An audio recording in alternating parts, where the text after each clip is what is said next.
Hello friends, welcome back on Mission Padhai. And so friends, today we are learning about very important and very interesting topic about United state संयुक्त राष्ट्र संघ के बारे में आज पढ़ेंगे।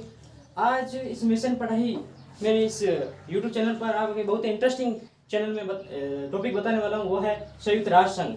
आज का टॉपिक यह बहुत इंटरेस्टिंग होने वाला, क्योंकि ये आज का हमारे देश के लिए नहीं तो हमारे संपूर्ण विश्व दुनिया के लिए ये जो संयुक्त राष्ट्र संघ एक संगठन है, यूनाइटेड स्टेट है, उसके बारे में हम आज डिस्कस करेंगे। ठीक है, ये बहुत ही इंटरेस्टिंग टॉपिक है और आने वाले और हर कॉम्पिटिटिव एग्जाम में, हर बोर्ड एग्जाम इसके संबंधित कई प्रकार के क्वेश्चन पूछे जाते हैं। इससे संबंधित मैंने यह टॉपिक आज लिया है, आपको समझाने की कोशिश करूंगा। बहुत ही सिंपल ट्रिक तरीके से मैं समझाऊंगा। ठीक है, तो सबसे पहले यदि आपने इस चैनल को सब्सक्राइब नहीं किया है तो अभी सब्सक्राइब कर लीजिए और बेल आइकन को ऑन कर लीजिए, ताकि आने वाले ऐसे इंटरेस्टिंग और एजुकेशन रिलेटेड आपको वीडियो मिलते रहे। तो फ्रेंड्स, तो सबसे पहले देखो संयुक्त राष्ट्र संघ की स्थापना कब हुई थी। देखो, संयुक्त राष्ट्र संघ की स्थापना 24 अक्टूबर 1945 यानी 1945 को हुई थी। संयुक्त राष्ट्र संघ की स्थापना 24 अक्टूबर 1945 को संयुक्त राष्ट्र संघ की स्थापना की गई। अब देखो इसका अब स्थापना हुई, देखो इसका स्थापना प्रमुख कारण क्या था। देखो, संयुक्त राष्ट्र संघ की स्थापना का प्रमुख कारण क्या था। देखो, जब हमारे इस दुनिया में देखो प्रथम विश्व युद्ध हुआ था 1914 से 1918 के बीच प्रथम विश्व युद्ध हुआ था। ठीक है, विश्व युद्ध हुआ था। ठीक है, आपको पता होना चाहिए प्रथम विश्व युद्ध कब हुआ था। प्रथम विश्व युद्ध कब हुआ था? 1914 से 1918 के बीच। अब जब ये युद्ध हुआ तो उस समय जो विश्व में एक अशांति का माहौल फैल गया, काफी चारों तरफ धन का हानि हुई, इतना नरसंहार हुआ, इसे लोग सहम गए थे। अब लोगों को लगा कि अब यदि आने वाले भविष्य में हमें यदि सुख शांति से रहना है, हमें शांति से रहना, हमें एकता के सदर में बंधे हुए सूत्र में रहना है, तो हमें एक संगठन की स्थापना करनी होगी। तो उस समय 20 जनवरी कब 20 जनवरी 1920 को लीग ऑफ नेशन बोलते हैं, लीग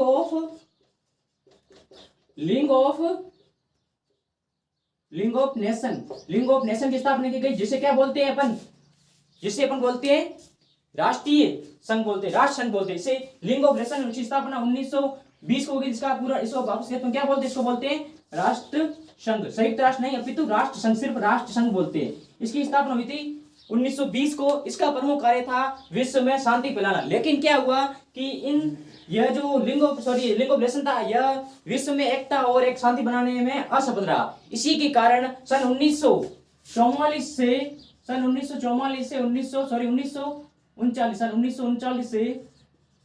1945 के मध्य एक दूसरा युद्ध हुआ, जिसे बोलते हैं अपन द्वितीय विश्व युद्ध कहते हैं। यह युद्ध हुआ था 1939 1945 के मध्य हुआ था। अब जब ये युद्ध हुआ तो चारों तरफ से खून की नदियां बहने लगी, चारों तरफ से नरसंहार हुआ, देशों को चारों तरफ जन हानि हुई। और इस द्वितीय विश्व युद्ध में सर्वप्रथम परमाणु शक्ति का प्रयोग किया। अमेरिका ने जापान पर परमाणु बम गिराए। ठीक है, अमेरिका ने किस पे गिराए? जापान पर परमाणु बम गिराए। हिरोशिमा और नागासाकी पर एक स्थान है, वहां उन्होंने बम गिराए, उसका परमाणु बम गिराए, और उसका प्रभाव आज तक भी वहां है कि जो बच्चे जन्मते हैं वह लूले लंगड़े अभी तक पैदा होते हैं। इसी प्रकार की जो मतलब जो ऐसी स्थापना हो, तो यहाँ पे जो परमाणु बम गिराए तो इस विश्व पूरा क्या सहम गया था। अब उस समय एक ऐसी आवश्यकता हुई कि ऐसे संगठन की स्थापना की जाए तो आने वाले ऐसे मतलब जो इसे विश्व युद्ध को रोक सके। इसके लिए ही सभी देश मिले, सब देशों के जो नेता थे उन्होंने मिले और उन्होंने क्या किया, 24 अक्टूबर 1945 को एक ऐसे संगठन की स्थापना की जिसे हम संयुक्त राष्ट्र संघ कहते हैं। ठीक है, अब इसका स्थापना कारण क्या था? विश्व में आने वाले भविष्य में युद्ध ना हो, उन युद्धों को रोका जाए, सभी देशों को एकता शांति बंधा जाए, इसका प्रमुख उद्देश्य था। इसी उद्देश्य से संयुक्त राष्ट्र संघ की स्थापना हुई। अब भारत सदस्य कब बना? देखो, अपन भारत देश में रहते हैं, तो संयुक्त राष्ट्र संघ का भारत सदस्य कब बना था? देखो, 1945 में संयुक्त राष्ट्र संघ की स्थापना होने के बाद 6 दिन बाद, कितने दिन बाद? 6 दिन बाद संयुक्त राष्ट्र संघ का जो है भारत सदस्य बन गया था। 30 अक्टूबर 1945 को संयुक्त राष्ट्र का सदस्य भारत बना। ठीक है, इसके बाद तत्कालीन सदस्य। देखो, संयुक्त राष्ट्र संघ की जब अक्टूबर 1945 को जब इसकी स्थापना हुई तो इसमें सदस्य कितने थे? उस समय इस संयुक्त राष्ट्र संघ में 51 देश सदस्य थे। कितने देश सदस्य थे? 51 देश सदस्य थे। उसके बाद क्या हुआ? आज वर्तमान में 2011 की जो रिपोर्ट के आधार पर हम बात करें तो उस वर्तमान कितने सदस्य है? 113 सदस्य संयुक्त राष्ट्र संघ में आज मौजूद है। आज इन देशों के बीच में एकता और इन देश 113 देशों की एकता और शांति का सूत्र प्रयोग हुआ है। ठीक है, चर्चा करेंगे। ठीक है,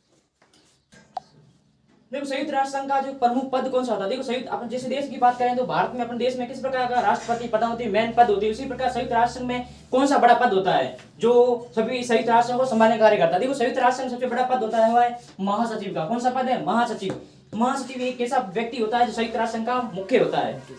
अब देखो वर्तमान महासचिव कौन है। देखो संयुक्त राष्ट्र संघ के जो वर्तमान महासचिव है जिसका नाम है एंटोनियो गुटेरेस, इन्होंने 2017 से कार्यभार संभाला था और ये पुर्तगाल के क्या है, प्रधानमंत्री रह चुके हैं। पुर्तगाली ये वर्तमान में क्या है, पुर्तगाली है। और वर्तमान में संयुक्त राष्ट्र संघ के महासचिव इन्होंने 2017 से अपना कार्यभार संभाला।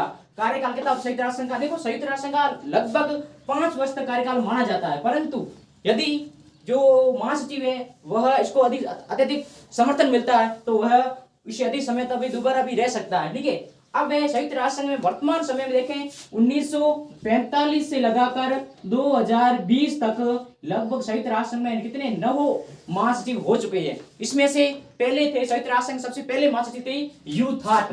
कौन थे? पहले थे ह्यू थाट, दूसरे थे डेग हैमरशोल्ड, और तीस जो वर्तमान में अभी जो चल रहे हैं वो है एंटोनियो गुटेरेस, 9वें चल अभी संयुक्त राष्ट्र संघ में चल रहे हैं। ठीक है, अब इसके बाद एक चीज और है। ठीक है, अब देखो संयुक्त राष्ट्र में 2 प्रकार के सदस्य होते हैं। ठीक है, अब सदस्य है ना, इसमें देश सदस्य कैसे है? देखो संयुक्त राष्ट्र में 2 प्रकार के सदस्य होते हैं। एक होता है स्थायी सदस्य देश, स्थायी सदस्य, और एक होता है स्थायी सदस्य और दूसरा होता है अस्थायी। ठीक है, दूसरा होता है अस्थायी सदस्य। ठीक है, देखो स्थायी सदस्य कौन से? देखो वर्तमान समय में संयुक्त राष्ट्र संघ में स्थायी सदस्य संख्या कितनी है?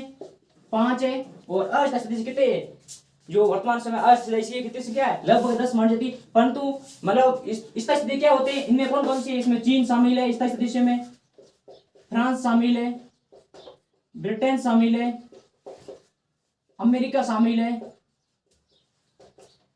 चीन, फ्रांस, अमेरिका, ये जो ऐसे इस प्रकार के 5 देश है जो संयुक्त राष्ट्र संघ क्या स्थायी सदस्य है। और दूसरा 10 सदस्य लगभग है जो अस्थायी सदस्य है, जिसमें भारत भी इस संयुक्त राष्ट्र संघ के अस्थायी सदस्यों के अंतर्गत आता है। ठीक है, अब आपके मन में क्वेश्चन होगा कि स्थायी और सदस्य अंतर क्या होता है। देखो स्थायी सदस्य होते हैं, इनको एक शक्ति दी होती है जिसका नाम बोलते हैं अपन वीटो पावर। वीटो पावर बोलते हैं। ठीक है, इसको वीटो पावर। देखो ये जो वीटो पावर है यह स्थायी सदस्य वाले देशों को दी जाती है। वीटो पावर क्या होता है? वीटो पावर मात्र एक शक्ति होती है जो यदि जिस देश के पास वीटो पावर है तो उस देश को किसी देश पर हमला करना, किसी देश से समझौता करने के लिए संयुक्त राष्ट्र की कोई अनुमति नहीं लेनी पड़ती है। उसे बोलते हैं वीटो पावर। यह स्थायी सदस्य के पास है, जबकि भारत के पास नहीं है। भारत एक अस्थायी देश है। ठीक है, और अस्थायी देश में क्या होता है? 2-2 सालों के अंतर इसमें चुनाव होते हैं और इनको स्थायीता सदस्य मतलब अस्थायी सदस्य दी जाती है। ठीक है, इसके बाद अपन आगे चर्चा करेंगे। ठीक है,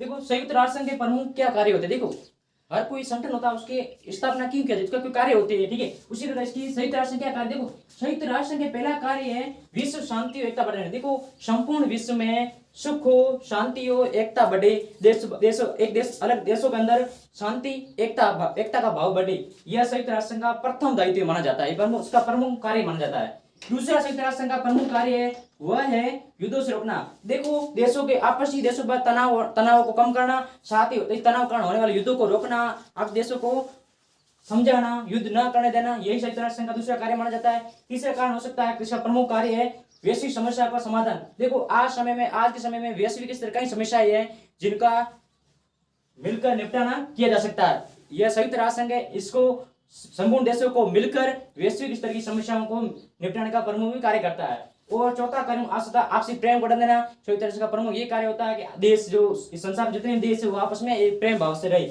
यह भी प्रमुख कार्य माना जाता है। ऐसे कई प्रकार इसके जो संयुक्त राष्ट्र के प्रमुख कार्य होते हैं, लेकिन मैंने आपको कुछ महत्वपूर्ण जो उसके प्रमुख कार्य बताए। ठीक है,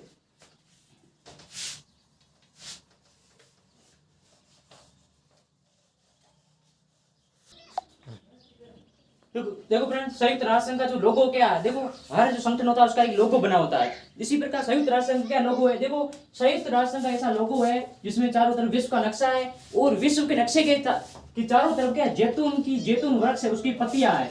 जो विश्व शांति का प्रतिनिधित्व करती है। संयुक्त राष्ट्र संघ का जो प्रतीक है, लोगो है, वह विश्व का नक्शा है, उसके चारों तरफ जैतून की पत्तियां हैं जो विश्व शांति का प्रतिनिधित्व करती है। ठीक है, इसके बाद एक क्वेश्चन आता है कि संयुक्त राष्ट्र संघ का स्थायी सदस्य बनने की क्या योग्यता है। देखो, संयुक्त राष्ट्र संघ की स्थायी सदस्य पाने के लिए निम्न योग्यता है कि वह देश आर्थिक रूप से क्या मजबूत बने।